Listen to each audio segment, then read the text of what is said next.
이 시간에 우리 옆에 계신 분들과 함께 인사해 보겠습니다. 사랑하고 축복합니다. 다시 한번 해보겠습니다. 사랑하고 축복합니다.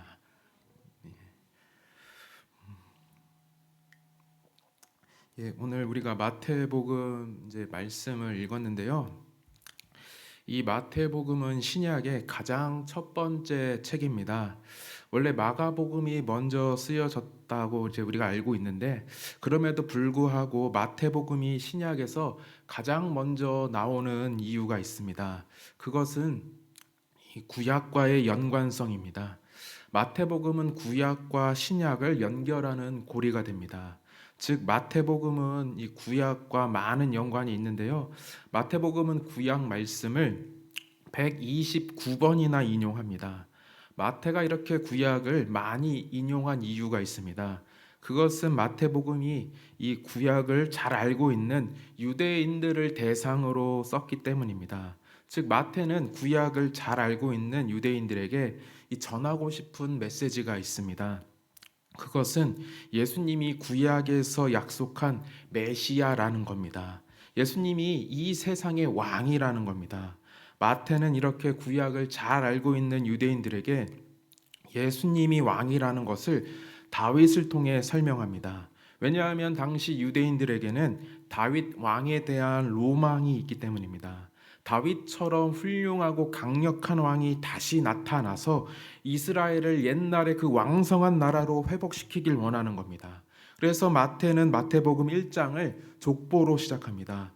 그리고 이 족보에서 다윗을 강조하면서 5번이나 언급합니다. 마태복음 1장 1절을 보면 이렇게 나옵니다. 아브라함과 다윗의 자손 예수 그리스도의 계보라. 한글 성경을 보면 아브라함이 먼저 나오지만 이 말씀을 헬라어 성경으로 보면 아브라함보다 다윗이 먼저 나옵니다. 즉 마태는 족보를 이 다윗으로 시작합니다. 이렇게 마태가 예수님의 족보에서 다윗을 강조하는데 또 1장 6절을 보면 이새가 다윗 왕을 낳는다고 나옵니다. 마태복음 1장의 이 족보에서 유일하게 다윗에게만 왕이라는 호칭이 붙습니다. 즉 마태가 다윗 왕을 강조합니다. 그리고 마태복음 1장 17절을 보면 예수님의 족보를 14대씩 끊어서 설명합니다. 이렇게 숫자 14로 끊어서 설명하는 이유가 있습니다. 이 숫자 14가 다윗을 상징하는 숫자이기 때문입니다. 히브리어 알파벳에는 글자마다 이 숫자가 있습니다. 다윗의 이름을 숫자로 바꿔서 더하면 모두 14입니다. 즉 숫자 14는 다윗을 나타냅니다. 마태는 이 숫자 14를 가지고 예수님의 족보를 나눕니다. 이것은 예수님이 다윗의 후손임을 보여줍니다. 즉 예수님이 다윗의 후손으로 오신 메시아라는 뜻입니다. 이 메시아를 통해서 이제 새로운 세상이 열립니다. 우리가 이것을 마태복음 1장 17절을 통해 알 수 있습니다. 이 말씀을 보면 이렇게 나오는데요. 그런즉 모든 대수가 아브라함부터 다윗까지 14대요. 다윗부터 바벨론으로 사로잡혀 갈 때까지 14대요. 바벨론으로 사로잡혀 간 후부터 그리스도까지 14대더라. 지금 이 말씀을 보면 예수님의 족보를 3개로 나눕니다. 이것은 이스라엘 역사 이 전체의 모형입니다. 그리고 각 14대의 마지막 인물은 새로운 시대의 출발을 알려줍니다. 첫 번째 14대는 다윗 왕국이며 이 족보의 마지막 인물인 다윗을 통해서 강력한 이스라엘 왕국이 시작됩니다. 그리고 두 번째 14대는 다윗 왕국이 바벨론에 의해서 멸망함을 보여줍니다. 그리고 마지막 14대는 다윗 왕국의 회복이며 세 번째 14대의 마지막 인물인 예수님을 통해서 무너진 다윗 왕국이 다시 회복됩니다. 즉 마태는 예수 그리스도가 다윗의 후손으로 오신 진정한 왕이시며 예수 그리스도를 통해서 새로운 나라가 시작됨을 보여줍니다. 이러한 맥락을 가지고 오늘 본문 마태복음 3장 16절을 볼 수 있습니다. 예수께서 세례를 받으시고 곧 물에서 올라오실새 하늘이 열리고 하나님의 성령이 비둘기같이 내려 자기 위에 임하심을 보시더니, 지금 이 말씀을 보면 예수님이 세례를 받으십니다. 이렇게 세례 받으실 때 하늘이 열립니다. 이것은 새로운 이 세상의 시작을 보여줍니다. 이스라엘 백성들이 애굽에서 종살이 하던 것을 벗어나 하나님의 백성이 되고자 할 때 홍해가 갈라집니다. 또 40년 광야 생활을 마치고 젖과 꿀이 흐르는 가나안 땅으로 들어갈 때 요단강이 갈라집니다. 이렇게 바다가 갈라지고 강이 갈라질 때 이스라엘 백성들에게 새로운 세상이 열립니다. 그런데 오늘 예수님이 세례를 받고 공생애를 시작하실 때 하늘이 갈라집니다. 이것은 하나의 상징입니다. 이제 예수님을 통해 새로운 세상이 시작됨을 보여줍니다. 우리가 이것을 예수님께 성령이 내려오는 장면에서도 볼 수 있습니다. 지금 예수님이 세례 받으실 때 성령이 비둘기같이 내려옵니다. 보통 성령은 성경에서 강력한 능력을 보여줍니다. 그래서 성령이 독수리같이 내려온다라고 표현하는 것이 왠지 더 설득력 있고 좋아 보입니다. 하지만 마태는 왠지 약해 보이는 비둘기처럼 성령이 내려온다고 말합니다. 마태가 굳이 이렇게 표현한 이유가 있습니다. 이것은 또한 새로운 세상의 시작을 보여주기 때문입니다. 창세기 말씀에서 비둘기는 새로운 세상의 시작을 알립니다. 창세기에서 하나님이 인간의 죄를 물로 심판합니다. 그때 노아의 가족만 방주에서 살아납니다. 하늘에서 내리는 비가 그치고 노아가 비둘기를 날려보냅니다. 비둘기가 돌아오지 않자 그때 노아가 방주에서 내려옵니다. 여기서 비둘기는 심판이 끝났음을 보여줍니다. 이제 새로운 세상이 시작됨을 알려줍니다. 이러한 의미에서 예수님에게 성령이 비둘기같이 임한 것은 새로운 세상의 시작을 보여줍니다. 이제 예수님을 통해서 새로운 세상, 새로운 나라가 시작되는 겁니다. 그렇다면 예수님을 통해서 나타나는 새로운 나라는 무엇인가? 그것이 바로 천국입니다. 그래서 예수님이 성령으로 세례를 받으시고 공생애를 시작하실 때 처음으로 선포한 말씀이 바로 천국입니다. 예수님이 이 땅에 오심으로 천국이 시작되고 예수님이 다시 오실 때 천국은 완성됩니다. 이러한 천국 하나님 나라의 왕이 바로 예수님입니다. 그래서 하나님은 예수님을 이 세상의 왕으로 인정하십니다. 우리가 이것을 오늘 본문 17절에서 알 수 있습니다. 이는 내 사랑하는 아들이요. 이 말씀은 하나님이 예수님에게 직접 하신 말씀으로 시편 2편 7절을 인용합니다. 예수님이 하나님의 아들인 것을 시편 2편을 통해서 말씀하시는 겁니다. 하나님이 굳이 이렇게 시편 2편을 인용하신 이유가 있습니다. 이것은 바로 예수님이 이 세상의 왕이라는 뜻입니다. 이 시편 2편 말씀은 왕의 대관식 때 쓰이는 말씀이기 때문입니다. 과거 이스라엘에서 왕이 새롭게 세워질 때 이 시편 2편 말씀을 낭독합니다. 그래서 이 시편 2편을 예수님이 공생애를 시작하실 때 하나님이 인용하여 말씀하신 것은 이제 새로운 시대, 새로운 나라가 시작되는데 이 하나님 나라의 왕이 바로 예수님이다라고 모든 사람 앞에서 인정하고 선포하시는 겁니다. 이렇게 마태복음은 왕 대신 예수님을 통해서 새로운 나라가 시작된다고 말합니다.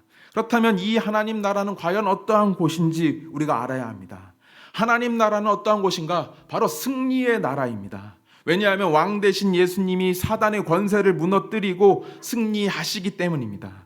예수님이 십자가에서 완전히 승리하시고 재림하실 때 완벽하게 승리하여서 하나님 나라를 완성시키십니다. 이것을 보여주는 예표가 바로 마태복음 4장에 이어서 나오는 겁니다. 이 땅에 새롭게 세워질 하나님 나라의 왕으로 인정받은 예수님이 성령의 이끌림을 받아서 광야로 가십니다. 그래서 4장 1절을 보면 그때에라고 시작합니다. 이 말은 예수님이 하나님 나라의 왕으로 인정받고 나서 바로 이 시험이 있었다는 겁니다. 여기서 예수님은 사단의 3가지 시험을 이겨내십니다. 이것은 단순히 예수님 한 사람의 승리가 아닙니다. 이것은 예수님이 다스리는 하나님 나라의 승리입니다. 이것은 하나님 나라의 백성인 교회의 승리이며 바로 우리들의 승리입니다. 원래 우리는 사단에게 패배한 자들입니다. 인류의 대표인 아담이 사단의 유혹에 패배하여서 우리는 모두 사단과 죄의 종이 됩니다.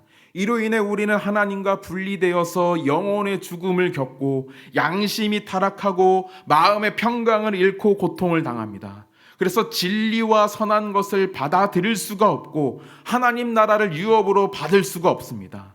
결국 우리는 심판을 받아 멸망에 빠지게 됩니다. 사단에게 패배한 우리는 아무 소망이 없습니다. 하지만 이러한 우리에게 새로운 세상이 시작됩니다.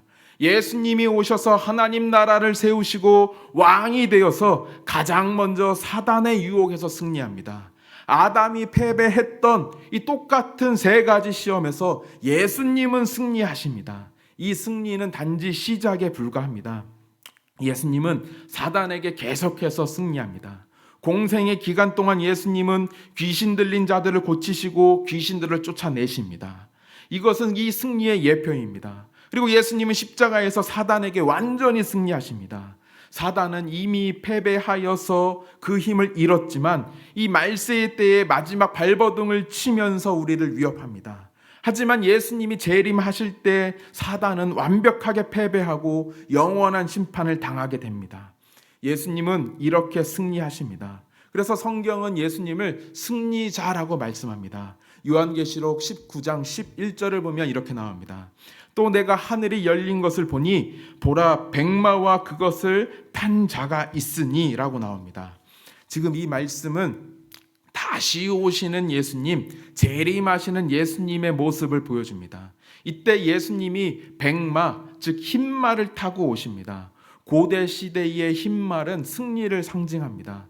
즉 전쟁에서 승리한 개선 장군은 바로 이 흰말을 타고 돌아옵니다. 이렇게 예수님이 흰말을 타고 오신다는 것은 예수님이 승리하셨다는 뜻입니다. 그래서 요한복음 16장 33절에서 예수님이 이렇게 말씀합니다.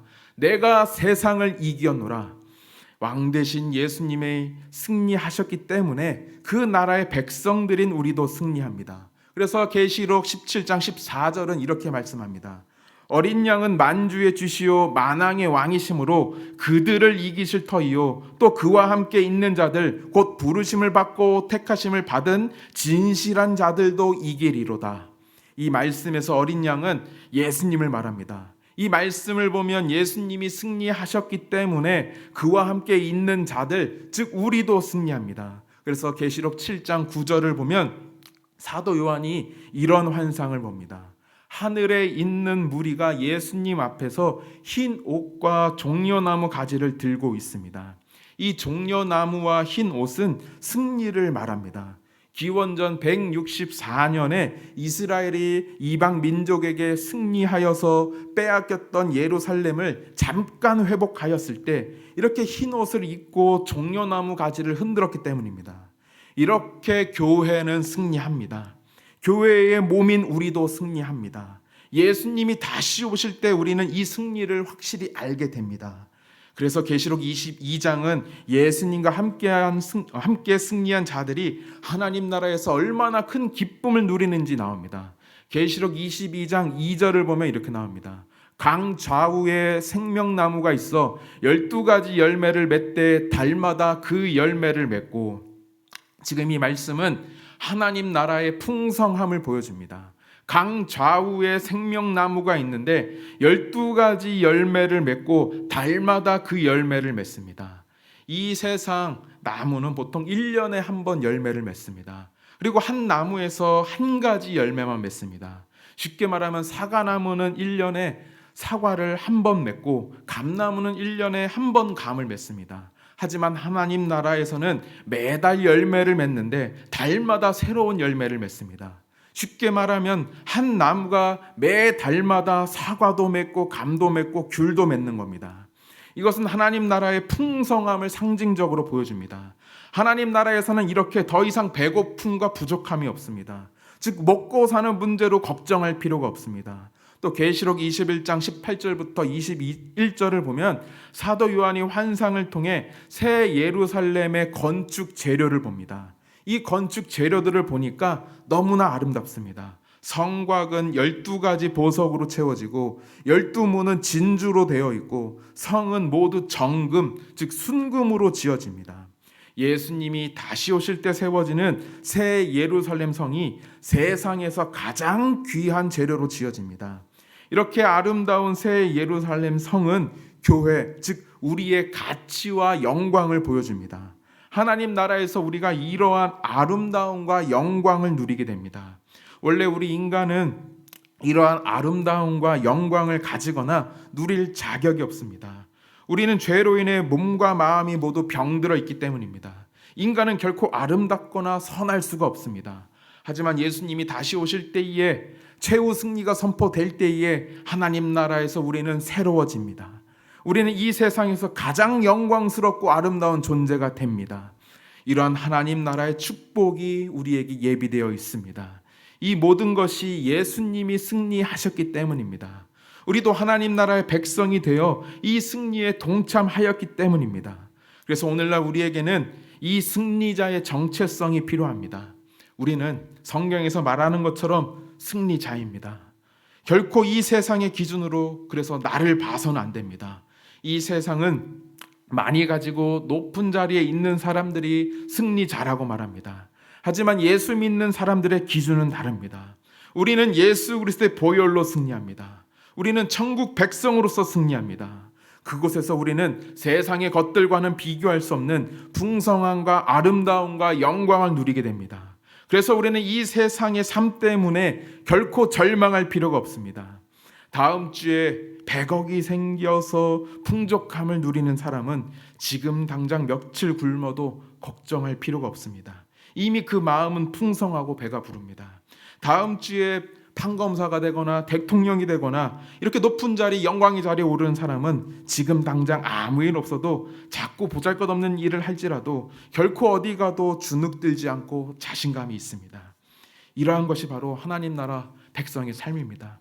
우리에게는 분명 이 세상에서 볼 수도 없고 누릴 수도 없는 차고 넘치는 풍성함과 영광이 예비되어 있습니다. 우리가 이러한 하나님 나라의 상속자라는 정체성을 가지고 살아야 합니다. 사단 권세 이기신 예수님과 함께 이 승리자의 정체성, 하나님 나라 상속자의 정체성을 가지고 살아갈 때에 내 인생의 절망과 어두움은 떠나가고 날마다 소망과 감사가 넘치게 될 줄로 믿습니다. 이것을 기억하면서 오늘을 살아가고 오늘을 이겨내는 저와 온세기교회 성도님들 되시기를 바랍니다. 이제 중요한 이야기를 해야 됩니다. 그렇다면 이렇게 승리자의 정체성을 가진 사람, 하나님 나라 상속자의 정체성을 가진 사람은 어떻게 살아가야 하는가? 이 세상을 어떻게 살아가야 하는지가 중요합니다. 저는 이것을 믿음의 삶이라고 말하고 싶습니다.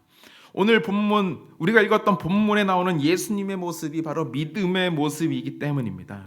오늘 본문 17절을 다시 보면 하나님이 예수님을 향해서 내 기뻐하는 자라고 말씀합니다.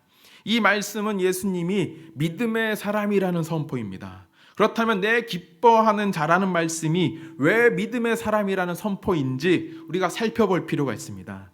내 기뻐하는 자라는 말씀은 이사야 42장 1절을 인용한 말씀입니다. 내가 붙드는 나의 종, 내 마음에 기뻐하는 자, 곧 내가 택한 사람을 보라. 내가 나의 영을 그에게 주었은즉 그가 이방의 정의를 베풀리라. 지금 이 말씀은 앞으로 오실 예수님을 향해 하신 말씀입니다. 이 말씀을 보면 마태복음과 똑같이 내 기뻐하는 자라는 말씀이 나옵니다. 여기서 기뻐하다라는 단어는 이 히브리어로 라차입니다. 이 단어는 보통 사람이 이 제사 드릴 때 이 드리는 제물을 하나님이 기쁘게 받으실 때 사용합니다.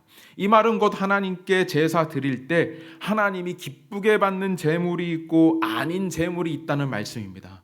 우리는 이것을 창세기 4장 이 가인과 아벨의 제사를 통해 알 수 있습니다. 창세기 4장 4절 5절을 보면 이렇게 나옵니다. 아벨은 자기도 양의 첫 새끼와 그 기름으로 드렸더니 여호와께서 아벨과 그의 제물은 받으셨으나 가인과 그의 제물은 받지 아니하신지라. 가인이 몹시 분하여 안색이 변하니. 지금 이 말씀을 보면 하나님이 가인의 제물은 받지 않고 아벨의 제물만 받습니다. 이것에 대해서 우리는 보통 이렇게 생각합니다. 가인은 곡식으로 제물을 드리고 아벨은 양으로 제물을 드리기 때문에 하나님이 아벨의 제물만 받았다고 생각합니다. 하지만 이렇게 해석하고 끝내기에는 뭔가 좀 어렵습니다. 왜냐하면 레위기 2장을 보면 분명히 곡식으로 드리는 이 제사 소제가 있기 때문입니다. 이것은 곧 제물이 문제가 아니라는 겁니다. 그렇다면 무엇이 문제인가? 그것은 바로 사람의 문제입니다. 제물을 드리는 사람의 문제입니다. 그래서 창세기 4장 4절 5절 이 말씀을 보면 제물보다 사람이 먼저 나옵니다. 하나님이 아벨과 그의 제물은 받고 가인과 그의 제물은 받지 않습니다. 즉 하나님이 받지 않으시는 것의 핵심은 바로 사람입니다. 그렇다면 하나님은 왜 아벨은 받으셨을까? 그 해답이 히브리서 11장 4절에 나옵니다. 믿음으로 아벨은 가인보다 더 나은 제사를 하나님께 드림으로 라고 나옵니다. 즉 하나님이 아벨을 받으신 것은 바로 믿음 때문입니다. 그리고 이어져서 나오는 히브리서 11장 6절을 보면 이렇게 나옵니다. 믿음이 없이는 하나님을 기쁘시게 하지 못하나니 이것은 곧 아벨이 믿음의 삶을 살았다는 뜻입니다. 이런 해석을 통해서 우리는 하나님이 예수님께 하신 말씀 이는 내 기뻐하는 자라 이것을 믿음으로 해석할 수 있습니다. 믿음으로 드린 아벨의 제물을 받으신 것처럼 하나님이 예수님을 제물로 기쁘게 받으신 것은 예수님의 삶이 믿음의 삶이었기 때문이라고 볼 수 있는 겁니다. 또 믿음이 없이는 하나님을 기쁘시게 할 수 없다는 말씀처럼 예수님의 이 믿음의 삶 때문에 하나님이 기뻐하셨다고 볼 수 있습니다. 그렇다면 예수님, 하나님이 보신 그 믿음의 삶, 예수님의 그 믿음의 삶은 무엇인지 우리가 살펴봐야 하는데 이 삶의 모습이 마태복음 4장을 통해서 이어져 나오는 겁니다.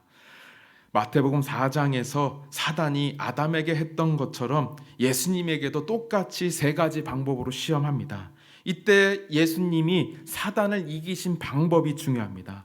사단이 시험할 때마다 예수님의 답변을 보면 반복되어서 나오는 대답이 있습니다.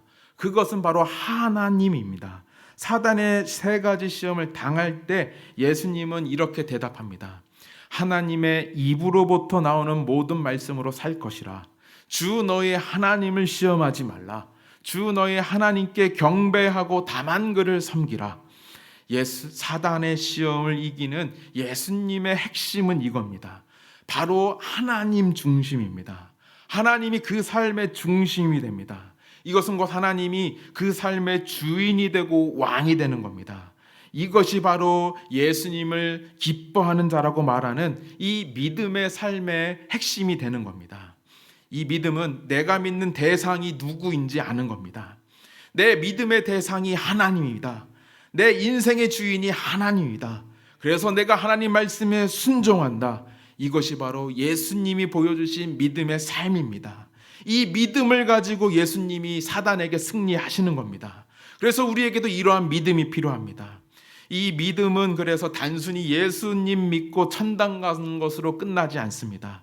이 세상에서 사단은 계속해서 우리를 시험하는데 이 시험을 하나님 중심으로 이겨내는 겁니다. 그래서 로마서 12장 1절과 2절을 보면 이렇게 나옵니다.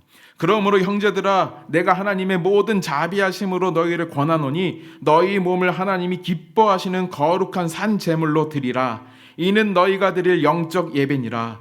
너희는 이 세대를 본받지 말고 오직 마음을 새롭게 함으로 변화를 받아 하나님의 선하시고 기뻐하시고 온전하신 뜻이 무엇인지 분별하도록 하라.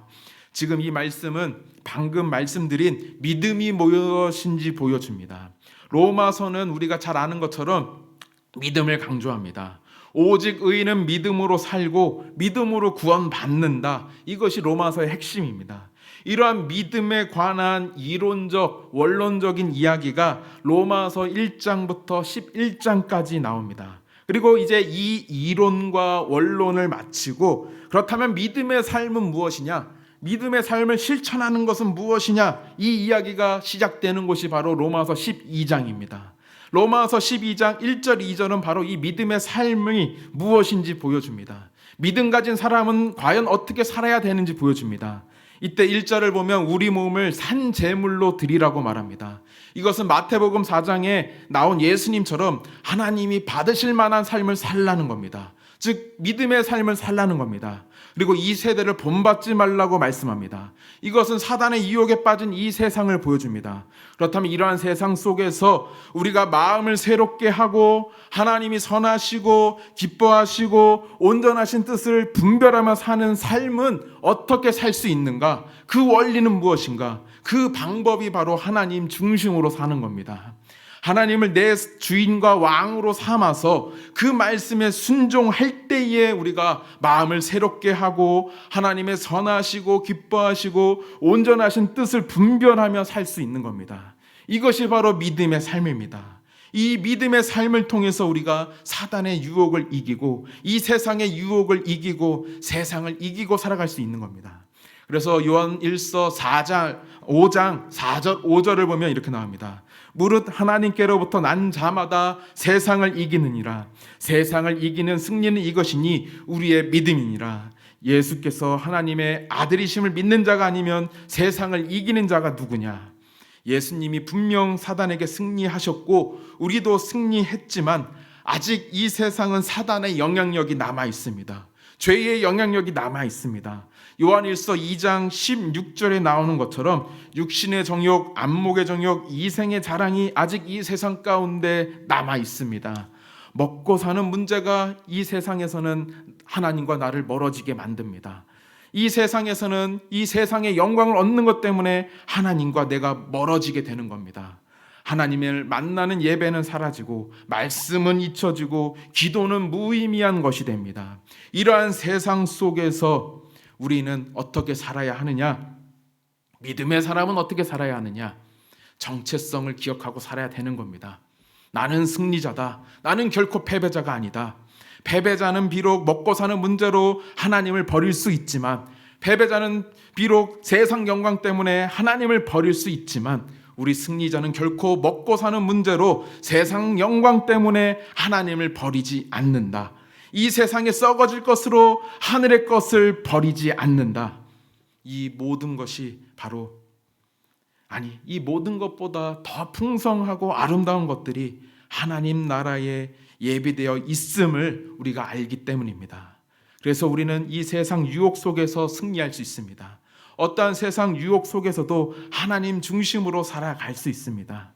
먹고 사는 문제로 걱정이 될 때마다, 세상 영광 때문에 그것을 얻는 기회로 인해서 그것이 올 때마다 하나님이라면 어떻게 하실까? 어떻게 하면 하나님이 기뻐하실까?